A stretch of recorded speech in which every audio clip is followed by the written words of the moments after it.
Welcome to session 1. What we are going to review today are the big ideas behind logic. So if you guys remember, we studied the inverse, the converse, and the contrapositive when we were given a conditional statement.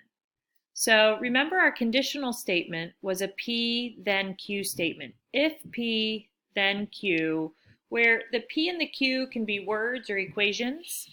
And we started moving those statements around. So if we remember, the converse switched the order. So the converse made it Q to P.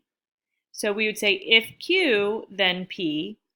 The inverse was when we were exposed to this squiggle here, which represents the not. And that not symbol would tell us if not P, then not Q. And then the contrapositive switches and negates. So changes the order and negates the statement. And last but not least, we had our biconditional, which was an if and only if statement. We also learned all of these symbols. So the arrow actually represents the if and then statement. And then the double arrow represents our biconditional, which is here. And then we learned our and, our or, our not, and our therefore.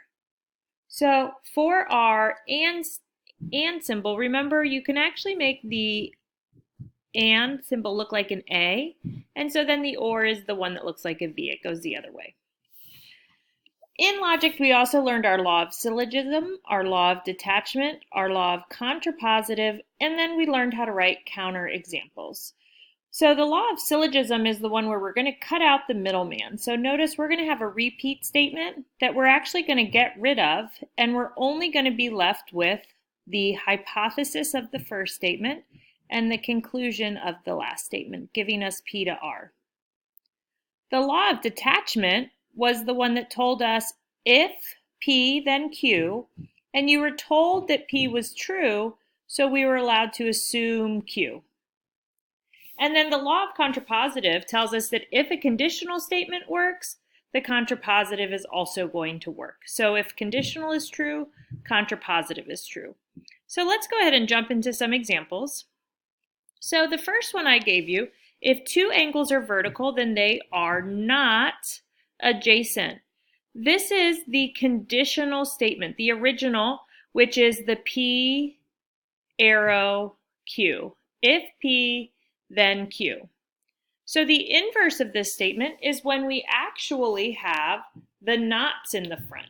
So for this, I would say if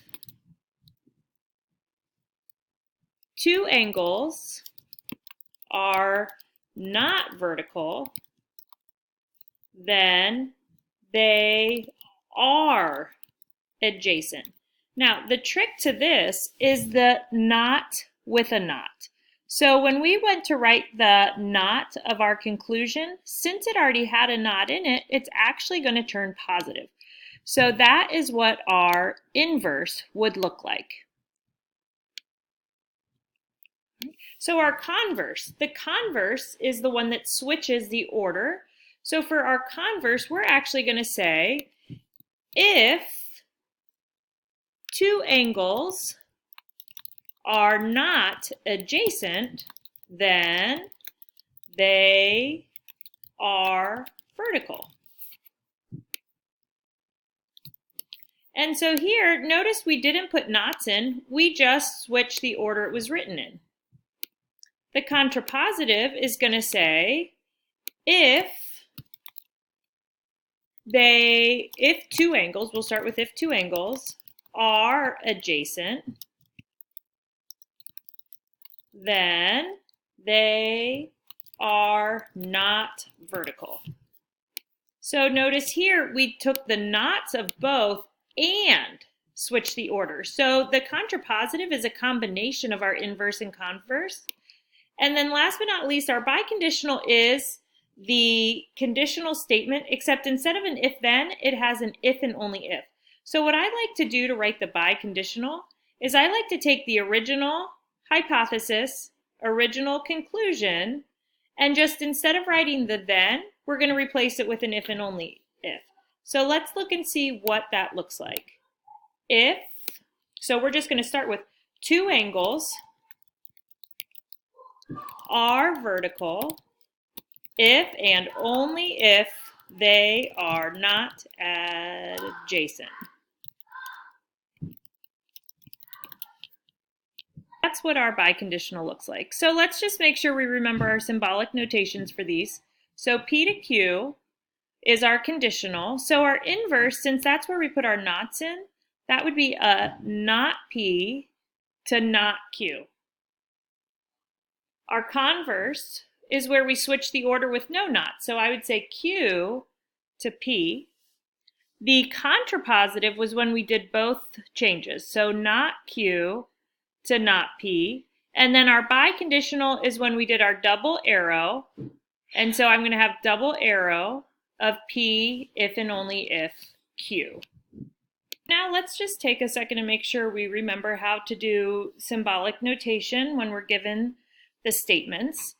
So we have P represents John wakes up late, Q represents John does not miss the bus, and T represents John is late for school. So if this says if John wakes up late, then he will miss the bus. So the if then, remember, makes the arrow in the middle. So then we have John wakes up late, which is actually P. So I would say P here, and then it says he will miss the bus. He will miss the bus goes very closely with Q, but Q says he does not miss the bus. So I'm actually saying the opposite of Q here, so I'm going to say not Q. So my conditional or my symbolic notation here would be P arrow, not Q, which represents if John wakes up late, then he will not, or he will miss the bus because we had the squiggle. Now, if John misses the bus, then he will be late for school. So again, I have this same if then, so I know I need the arrow in the middle. If John misses the bus, so we're back to this Q again, but it's saying the opposite of Q, so I'm going to say not Q. He will be late for school. So he will be late for school is our T statement, and it's actually saying the exact same thing. So we will go ahead and put T in.